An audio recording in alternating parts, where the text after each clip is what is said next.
السلام علیکم دوستو، آج میں آپ کے لیے خوفناک اور پراسرار کہانی لے کے حاضر ہوئی ہوں، کالی طاقتیں۔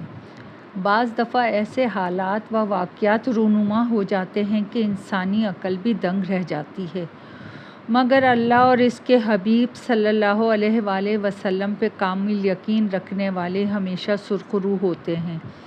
میں نے موت اور شیطانی قوتوں کو بھی بڑے قریب سے دیکھا ہے، مگر میں اللہ کی دی ہوئی روحانی طاقت سے ہر جگہ سرخرو ہو گیا ہوں۔ میرا نام حسن ہے۔ یہ واقعہ 1980 کا ہے۔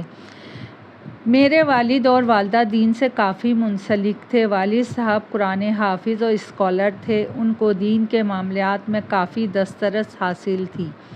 ہمارا گھرانہ کافی خوشحال تھا، روپے پیسے کی تنگی نہ تھی۔ ہم 5 بہن بھائی تھے، جن میں سے بڑا میں تھا۔ ہمارے پکے قلعے پر پرانا اناج کی دکان تھی۔ والد صاحب جب جماعت کے ساتھ دوسرے شہر چلے جاتے تو یہ دکان پھر میں سنبھالتا تھا، اور ہماری دکان کے برابر میں ایک ہندو سچل کی بھی دکان تھی۔ سچل اور والد صاحب کی اچھی دوستی تھی، دونوں بھائیوں کی طرح رہتے تھے۔ سچل بھی کافی نیک دل انسان تھا، مگر اس میں ایک بات بہت خراب تھی، وہ پیسوں کا پجاری تھا۔ حالانکہ اللہ نے اس کو ہم سے زیادہ دیا ہوا تھا۔ مٹھی اندرون سندھ کا چھوٹا سا گاؤں میں کافی زمینیں تھیں، حویلی نما گھر تھا، مگر روپے پیسے کے معاملے میں اس کی پیاس نہیں بجھتی تھی۔ یہ بات وہ ہر وقت والد صاحب سے کرتا، والد بہت سمجھایا کرتے، مگر اس کی سمجھ میں کچھ نہیں آتا تھا۔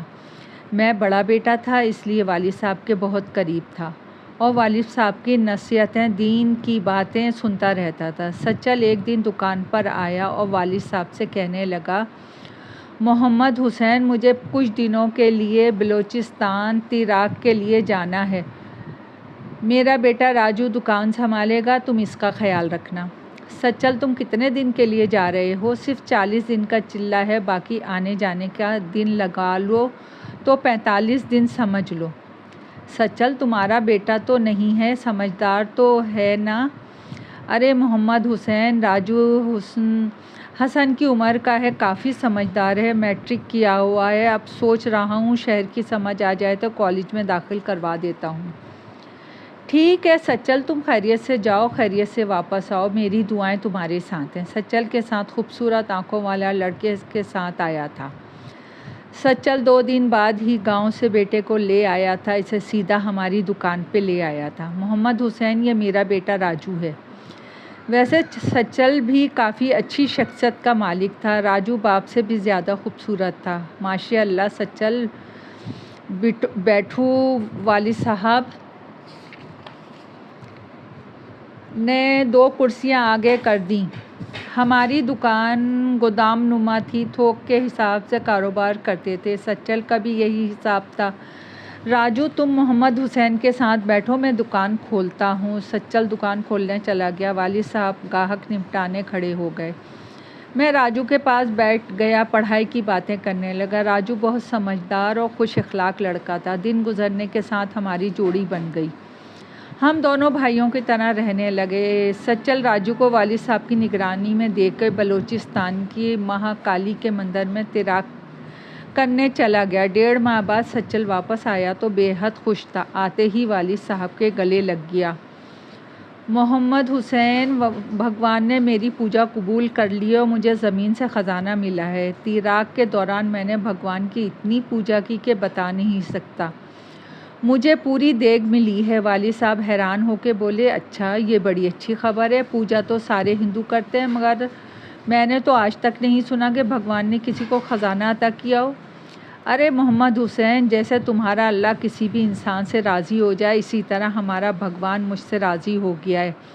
اب دیکھنا، میں عمر کوٹ اور مٹی کا سب سے بڑا بیپاری بنوں گا، آس پاس کی ساری زمینیں خرید لوں گا، سارے ہندو میرے ماتحت ہوں گے، سب پر حکمرانی کروں گا۔ پتا جی، اتنے غرور والی باتیں نہ کرو، بھگوان ناراض ہو جائے گا، راجو باپ کو ٹوکتے ہوئے بولا۔ سچل، بھگوان تمہاری حفاظت کرے، مگر یہ خزانے والی بات ہضم نہیں ہو رہی ہے مجھے۔ ہو جائے گی ہضم، تم میرے ساتھ مٹی چلنا، اپنی آنکھوں سے دیکھ لینا۔ سچل اور راجو اپنی دکان میں مصروف ہو گئے اور ہم لوگ بھی مصروف ہو گئے۔ سچل والد صاحب کو بتا کے دوبارہ مٹھی چلا گیا اور والد صاحب دینی مدارس کے صدر تھے۔ عبد الرحمن سروری کے مرید تھے۔ عبد الرحمن سروری عبد الوہاب صاحب کی درگاہ کے پیروکار تھے۔ وہ بہت بڑے عالم دین تھے، اگر ولی کہا جائے تو زیادہ اچھا ہوگا، کیونکہ وہ اتنے پہنچے ہوئے تھے کہ آنکھیں بند کر کے ہر بات بتا دیا کرتے تھے۔ اللہ تعالیٰ نے ان کو صرف ایک ہی اولاد نرینہ سے نوازا تھا، مگر وہ بھی مست تھا، پھر بھی وہ اس کی دیکھ بھال کر کے شکر ادا کرتے تھے۔ والد صاحب نے بھی بڑی جد و جہد کی کہ وہ بھی عبد الرحمن سروری جیسا درجہ حاصل کر لیں، مگر اللہ تعالیٰ شاید یہ درجہ ہزاروں لوگوں میں سے ایک ہی کو دیتا ہے۔ عبد الرحمن سروری کا سلسلہ جدی پشتی چلا آ رہا تھا۔ ان کے والد کی وفات کے بعد اب یہ گدی نشین تھے۔ ان میں اتنی روحانی طاقتیں تھیں کہ جنات بھی ان سے مدد لینے آتے تھے۔ یہ بات مجھے والد صاحب بتاتے تھے کہ جنات منہ پہ سفید کپڑا ڈال کے آتے ہیں۔ میں نے خود محسوس کیا ہے۔ والد صاحب کی عبد الرحمن سروری سے خوب جمتی تھی، بہت گہرے دوست اور پڑوسی بھی تھے۔ میں بھی اکثر والد صاحب کے ساتھ چلا جاتا تھا۔ ان کی محفل میں بیٹھنے کے لیے ہر جمعرات کو محفل اور مراقبہ کرواتے تھے۔ درگاہ پہ ان کا مست بیٹا جو میری ہی ہم عمر کا تھا ساتھ ہی بیٹھا ہوتا تھا، جو ہر وقت اللہ اللہ کا ورد کرتا رہتا تھا۔ میں سوچتا رہتا تھا کہ اس کے حلق میں درد نہیں ہوتا۔ جب یہ بچہ تھا تو یہی سوچتا تھا، مگر اب یہ بھی سوچنا چھوڑ دیا تھا کیونکہ 20 کی عمر ہو گئی تھی، سمجھدار جو ہو گیا تھا۔ والد صاحب کو کام کے سلسلے میں پنجاب جانا تھا۔ کچھ دینی مدارس کے طالبہ بھی ساتھ جا رہے تھے اور اناج منڈی میں بھی کام تھا۔ وہ جب بھی سفر پہ جاتے تو مجھے عبد الرحمن صاحب کی نگرانی میں دیکھے جاتے۔ وہ آتے جاتے دکان پہ کھڑے ہو کے ایک نظر ضرور ڈالتے، خیریت پوچھتے، مسجد چلے جاتے یا پھر وہاب صاحب کی درگاہ پہ جا کے بیٹھ جاتے۔ دبنگ شخصیت، نورانی چہرہ، سفید سوٹ، سفید ٹوپی، بہت اعلیٰ شخصیت کے لگتے تھے۔ والد صاحب چلے گئے، میں بھی مغرب کی بعد دکان بند کر کے گھر چلا جاتا۔ سچل نے دکان کے اوپر کمرہ بنوایا ہوا تھا۔ میں جلدی دکان بند کرتا تو راجو بھی دکان بند کر کے اوپر چلا جاتا۔ کچھ دن سے میں محسوس کر رہا تھا کہ راجو کچھ چپ چپ سا تھا، میرے ساتھ کھانا کھانے میں نہیں آ رہا تھا۔ میں بچے سے بلواتا تو کہہ دیتا بھوک نہیں ہے، دیر سے ناشتہ کیا ہے۔ پھر عرس کی تقریبات شروع ہو گئیں۔ میں عبد الرحمن سروری کے پاس محفل میں شرکت کرنے چلا جاتا۔ چند دن تک دعا سلام کرنے کے علاوہ اور کوئی بات ہی نہیں ہوئی۔ عبد الرحمن صاحب کے عرس کی تقریب ختم ہو گئی۔ میں نے بچے کو بھیج کر بلوایا راجو کو، تو بچہ آ کے کہنے لگا حسن بھائی، راجو بھائی شدید پریشان ہیں، تبھی آنکھوں میں آنسو تھے، کہہ رہے تھے کہ میری بھوک مر گئی ہے۔ مجھے بچے کی بات سن کے بڑا دکھ ہوا۔ میں نے جلدی سے دکان بند کی اور سیدھا سوچا اوپر کمرے میں جا کے بات کروں گا۔ میں نے گھر جا کے کھانا کھایا اور ماں سے راجو کے لیے کھانا بندوایا اور راجو کے پاس پہنچ گیا۔ ہاں بھائی راجو، اب بتاؤ کیوں پریشان ہو؟ ایسا کیا کروں؟ پہلے کھانا کھاؤ، چائے پیو، میں آرام سے بیٹھتا ہوں، میرے سامنے سارا کھانا کھاؤ گے؟ راجو نے میری بات مان لی، کھانا کھا کے چائے بھی پی لی۔ راجو میرے بھائی، تم شاید مجھے غیر سمجھتے ہو، جبھی دور دور بھاگ رہے ہو، کھانا کھانے بھی چھوڑ دیا ہے میرے ساتھ۔ حسن ایسی بات نہیں، اصل میں پتا جی کی طبیعت بہت خراب ہے۔ کیا ہوا ہے پتا کو؟ چند دن پہلے تو ٹھیک تھے۔